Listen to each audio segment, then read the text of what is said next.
Some people step into your life briefly. Others walk beside you for years, shaping your heart without even realizing it. And then there are those who leave, only to return in the most unexpected, beautiful way. My name is Marianne Blake. I'm 51 years old. And for the longest time, I believed motherhood was something that had passed me by. I had no children of my own. When I married Thomas, he already had a son, Caleb. He was 12 when we met. Quiet, reserved, polite in a way that made it hard to tell what he was really thinking. Our bond didn't form overnight. It grew in little cracks, in helping with school projects, late-night drives to the emergency room for a sprained ankle, pancakes on Sundays, movie marathons where he always fell asleep first. And then, it was over. Thomas and I divorced 7 years into our marriage. We drifted apart, slowly, like paint peeling from the walls. No fights, just distance. And when he packed his things and left, Caleb was already in college, halfway across the country. I thought I'd never hear from him again. And I didn't. Not for years. Until one Wednesday afternoon in March, gray skies, a soft drizzle on the windows, the doorbell rang. I opened it, and there he was. Caleb. Now 28. Taller. Broader shoulders. The baby cheeks gone, replaced by soft stubble and steady eyes. He smiled. Hey, Marianne. I couldn't speak. I just stared. For a moment, it was like all those years had collapsed into a single breath. Can I come in? He asked. I stepped aside. The house hadn't changed much. Same throw pillows. Same photos on the hallway wall, including one of the three of us at the Grand Canyon, his arms folded, half smiling. He glanced at it as we walked past, and I saw something flicker in his eyes. We sat in the kitchen. I made tea. He looked older, yes, but he had the same habit of tapping the edge of the mug while he spoke. I've been thinking about this for a while, he said. Visiting. Reaching out. But I didn't know if you'd want to see me. My voice trembled. You were never just my stepson, Caleb. He looked down, then back at me. I know, he said. I just didn't know how much I mattered to you. That broke me.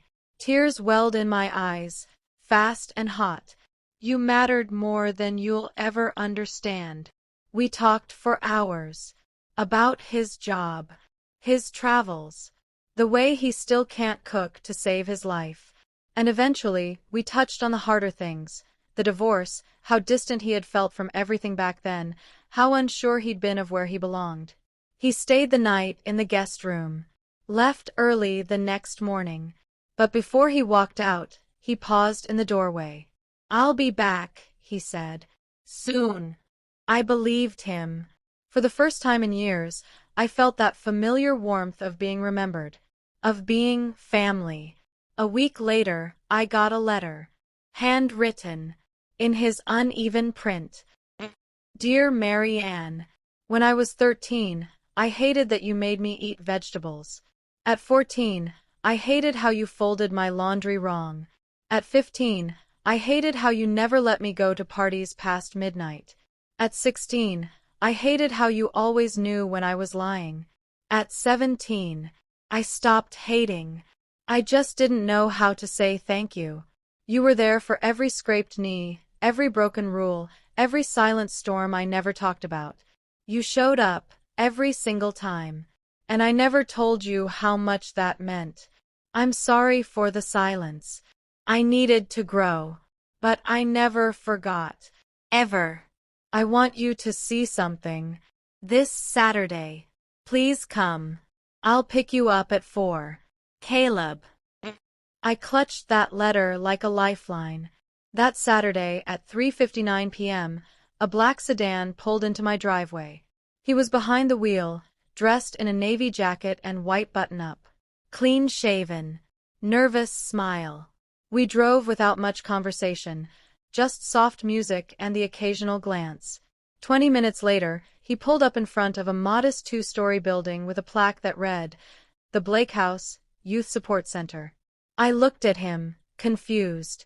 He smiled. "Come inside." The front lobby was warm. Light yellow walls. Worn-out couches. The scent of fresh cookies. Then I saw the photos on the wall. Kids in groups, laughing, painting, playing music. And beside them, a small brass plaque that read, "For Marianne Blake, the woman who showed me what it means to care." I froze. Caleb turned to me. "I started this last year. It's a support center for kids aging out of the foster system. Most of them have nowhere to go, no family, no safety net. I remember how you made our house feel like home. I wanted to give that to them." I stared at the plaque again, tears pooling. He continued, voice softer now. "You taught me what kindness looks like. How to show up. How to keep showing up, even when it's hard. This center, it's your legacy too." I broke down. Right there, in the middle of that small, echoing lobby, I wrapped my arms around him and cried. Not because of the plaque. Not because of the building. But because he had seen me. All those years when I doubted whether I had made a difference. Whether love that wasn't blood could really matter. It did. It still does. That night, we sat outside the center on a bench, watching the sun sink behind the trees. He leaned back, arms resting along the bench, eyes on the horizon. I used to think love had to be loud, obvious. I didn't realize the quiet kind could be stronger. I smiled. The quiet kind is the one that stays. Since then, he visits often. Brings the kids from the center over sometimes. We cook, paint, laugh. There's life in this house again. He calls me Mom now.